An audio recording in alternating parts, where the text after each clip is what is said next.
So the force on this wire segment is given by F2 is equal to I, the current in this wire segment, B, which is the length of this wire segment, into capital B, which is the strength of the magnetic field B in which this loop is placed, into sine of the angle phi. Phi is the angle between this small b and the capital B. So it is actually this angle. This is the angle phi. And I told you that this is the angle between, this one is the angle between the unit normal n and the small b, and you have to determine this angle. You have to determine which angle, this one, and this angle is equal to this whole angle, that is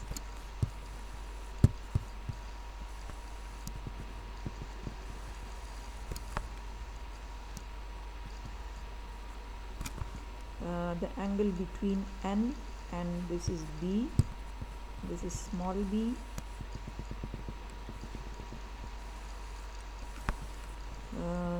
the angle between n and small b is 90 degree,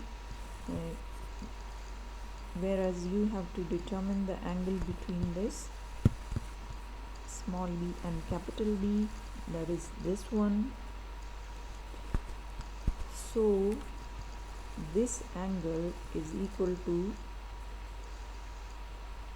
this 90 minus this angle, which is theta, the angle between n and b, the angle between n and b is theta. Okay, so this angle is theta, this is 90, so this angle will be 90 minus theta. So the force acting on this wire segment will be F2 is equal to I into small b into capital B into sine of 90 minus theta. I think you have got my point.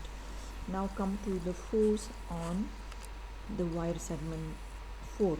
And another thing is the direction of this force. The magnitude of the force on this segment is this thing, but the direction is upward.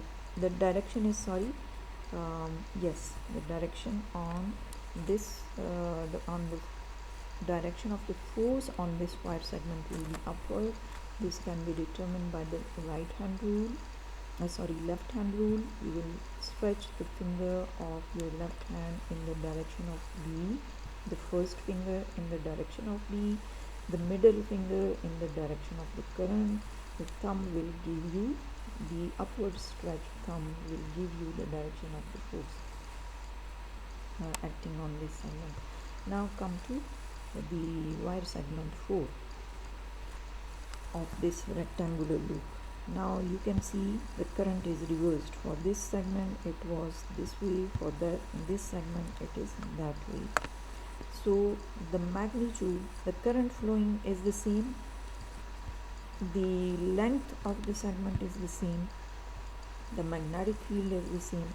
What about the angle between the small b and the capital B? The angle between the small b and the capital B. Where is this angle actually? This is the direction of B and this is the direction of small b. We have to determine this one angle. Okay, and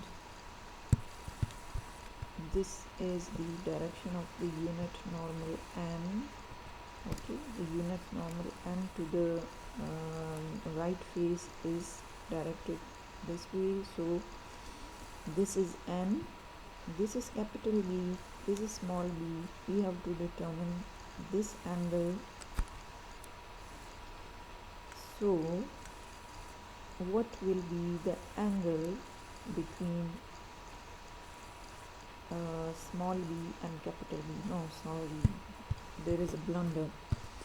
Now the small b is not directed this way. The small b will have a direction this one, because the vector L or the length vector or the displacement vector in this formula has a direction along the current. So here in this segment the current is flowing in this direction. In that segment it was flowing in this way, so that is why B was directed in this direction.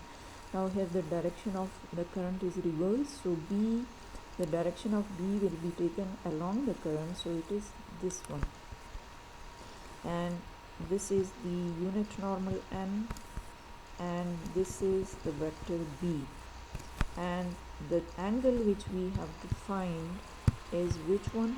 It is this one, that is the angle between the small b and the capital B.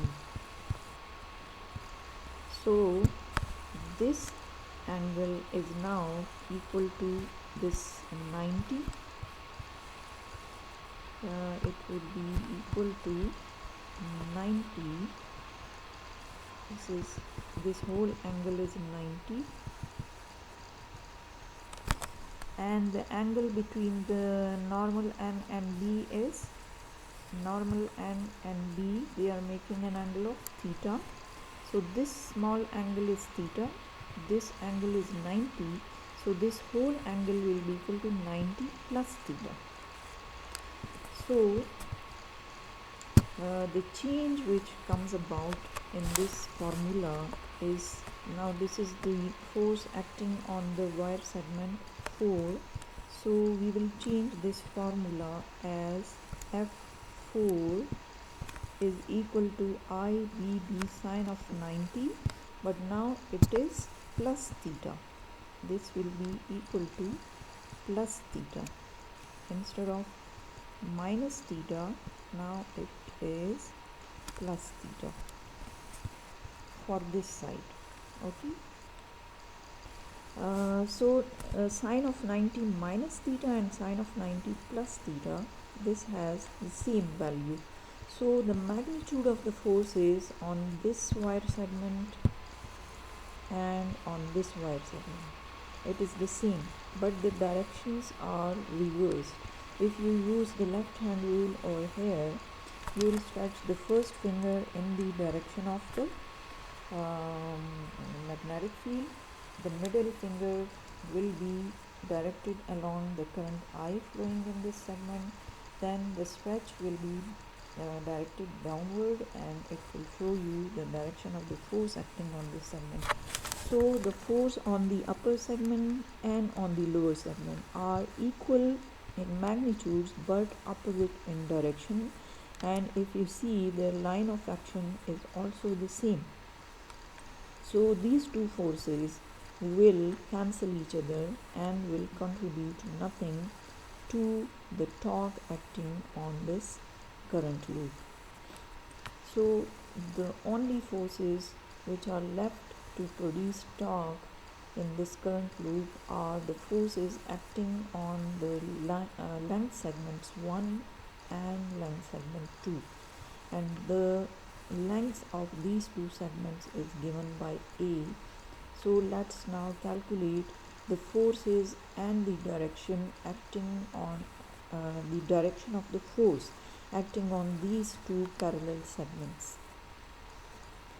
As indicated in this figure, these forces are opposite in direction and they must be equal.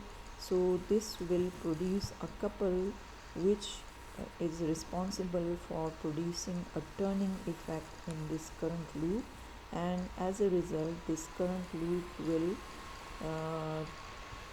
rotate or turn in this direction about this z-axis. This is our axis of rotation, and this will be the direction of turning of this current loop about the z-axis, which is the clockwise direction.